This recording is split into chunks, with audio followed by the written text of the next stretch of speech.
आप चाहे एक वर्कर हो, टीचर हो या एक बिजनेसमैन हो, इच्छाएं सबकी होती हैं। किसी की इच्छा नया घर बनाने की है और किसी की इच्छा नई कार खरीदने की। किसी की इच्छा फॉरेन कंट्री में घूमने की है तो किसी की खाने पीने तथा पार्टी करने की। इच्छाएं बुरी नहीं होती तथा हमको अपनी इच्छाओं को पूरा करने के लिए पुरुषार्थ भी करना ही चाहिए। लेकिन समस्या तब पैदा होती है जब हमारी इच्छाएं ज़्यादा हों तथा उनकी पूर्ति करने के साधन कम हों। इच्छाओं की पूर्ति ना होने पर मन अशांत रहना शुरू हो जाता है। व्यक्ति अपनी इच्छाओं की पूर्ति करने के लिए कई बार हालात से समझौता भी करता है, लेकिन प्रकृति के इस माया जाल से प्रभावित होकर धीरे धीरे विकृत मन की अवस्था को प्राप्त करता है। क्योंकि जब एक इच्छा पूर्ण हो जाती है तो उसकी जगह दूसरी अधूरी इच्छा ले लेती है। मन फिर से अशांत, विकृत तथा क्रोधित हो जाता है। मन कैसे शांत हो, सुख की अनुभूति कैसे हो? जिसकी बुद्धि स्थिर नहीं होती उसके जीवन पर क्या प्रभाव पड़ता है? मन सहित इंद्रियों पर नियंत्रण क्यों महत्वपूर्ण है? किस प्रकार आत्म संयम से मन की स्थिरता प्राप्त होती है तथा अशांत मन का कारण क्या है? ऐसे ही कुछ प्रश्नों के उत्तर आज भगवान श्री कृष्ण अर्जुन को देने जा रहे हैं। तो चलिए दोस्तों, देखते हैं कि ऐसे कुछ प्रश्नों के क्या उत्तर मिलते हैं। ओम योगः कर्मसु कौशलम्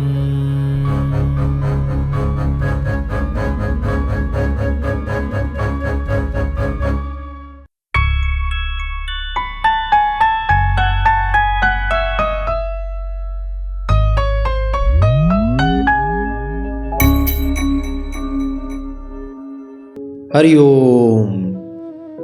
दोस्तों, अब तक की चर्चा में हमने देखा कि भगवान श्री कृष्ण अर्जुन को स्थित प्रज्ञ पुरुष की विशेषताओं के बारे में बता रहे हैं और कह रहे हैं कि विषयों का चिंतन करने वाले पुरुष की उन विषयों के प्रति आसक्ति उत्पन्न हो जाती है। आसक्ति उत्पन्न होने से उन विषयों की कामना उत्पन्न होती है और कामनाओं में बाधा आने से क्रोध उत्पन्न होता है। क्रोध से मूढ़ भाव उत्पन्न होता है। मूढ़ भाव से स्मृति भ्रमित हो जाती है। स्मृति के भ्रमित होने से बुद्धि नष्ट हो जाती है और बुद्धि के नष्ट हो जाने से मनुष्य का पतन हो जाता है।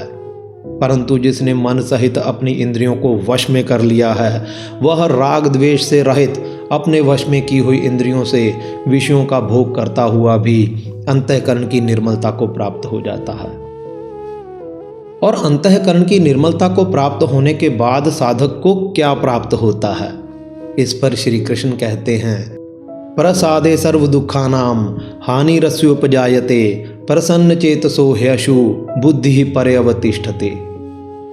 अंतःकरण की निर्मलता प्राप्त साधक के संपूर्ण दुखों का अभाव हो जाता है और उस शुद्ध चित्त वाले कर्मयोगी साधक की बुद्धि शीघ्र ही परमात्मा में स्थित हो जाती है। व्यक्ति के पाप कर्म ही सभी दुखों के कारण होते हैं। व्यक्ति पाप क्यों करता है? क्योंकि इच्छाएं ज्यादा होती हैं तथा उन इच्छाओं को पूरा करने के साधन सीमित होते हैं। इसलिए इच्छाओं की प्राप्ति के लिए व्यक्ति कई बार अपनी ब्रह्म चेतना को नजरअंदाज करके साधन जुटाने का दूसरा मार्ग खोज लेता है जो उसके कर्मों के विपरीत होता है। इसलिए दुख उठाता है। कर्म योग के साधन से अंतःकरण विशुद्ध हो जाता है, वृत्तियां मिट जाती हैं, इच्छाएं समाप्त हो जाती हैं तथा व्यक्ति अंतःकरण की प्रसन्नता को प्राप्त करता है। अंतःकरण की प्रसन्नता से ही दुखों का अभाव होता है और दुखों का अभाव होने से ही आनंद की प्राप्ति होती है तथा योगी परमात्मा में स्थित हो जाता है। अब जिस साधक की मन सहित इंद्रियां जीती हुई नहीं हैं, ऐसे विषयासक्त मनुष्य की बुद्धि कैसे विचलित हो जाती है?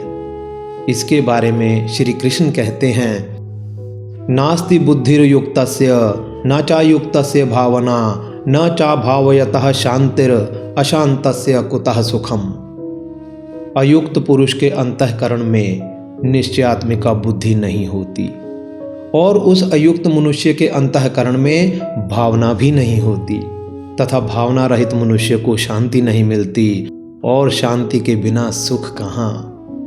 नास्ति बुद्धिर्युक्तस्य अर्थात अयुक्त मनुष्य की बुद्धि नहीं होती, क्योंकि जिसमें संयम का सामर्थ्य ही नहीं है उसकी बुद्धि कैसे होगी। ना चायुक्तस्य भावना, अयुक्त मनुष्य में भावना भी नहीं होती, क्योंकि जो व्यक्ति परमात्मा प्राप्ति की भावना से रहित है वह भावनाहीन व्यक्ति ही माना जाता है। न चा अभावयतः शांति, भावनाहीन व्यक्ति कभी शांत नहीं रह सकता। तथा अशांतस्य कुतः सुखम, अशांत व्यक्ति को सुख कहाँ। वीडियो के शुरू में हमने चर्चा की थी कि हमारी अशांति का कारण क्या है। यहाँ पर इस श्लोक में उत्तर मिलता है कि अशांति का मुख्य कारण हमारी विवेक बुद्धि का कमज़ोर होना है, जिसके कारण हम विषयों की ओर ही उन्मुख रहते हैं तथा परमात्मा की ओर नहीं।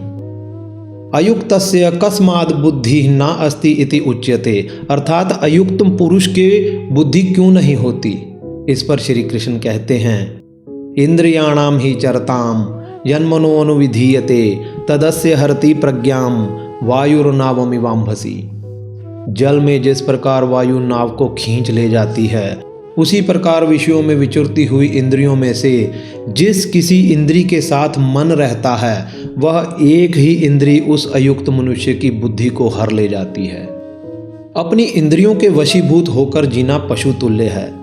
जो व्यक्ति अपनी इंद्रियों को वश में नहीं रख सकता तथा संयम से जीवन नहीं बिताता तथा मन के वशीभूत होकर ही सारा जीवन बरतता रहता है, उसका जीवन कभी सुखपूर्वक नहीं रह सकता, क्योंकि इस प्रकृति में कोई ताकत नहीं कि यह आपकी इच्छाओं की पूर्ति कर सके। क्योंकि जब मनुष्य की एक इच्छा पूर्ण हो जाती है तो उसका स्थान दूसरी अधूरी इच्छा ले लेती है और मनुष्य अपने आप को सारा जीवन असफल ही मानता रहता है तथा नए ध्येय को प्राप्त करने के लिए ही निरर्थक प्रयास करता रहता है। यहाँ पर सही कहा गया है कि जिस प्रकार बिना नाविक के नाव जल में इधर उधर भटक जाती है, उसी तरह अगर व्यक्ति अपनी इंद्रियों पर लगाम नहीं लगाता तो उसकी इंद्रियां यहाँ वहाँ भटककर मन को अशांत कर देती हैं। अब अर्जुन के द्वारा पूछे गए प्रश्नों का उपसंहार करते हुए श्री कृष्ण अर्जुन को आगे क्या बताते हैं, इसके बारे में हम अगली वीडियो में देखेंगे। तब तक के लिए धन्यवाद। हरि ओम।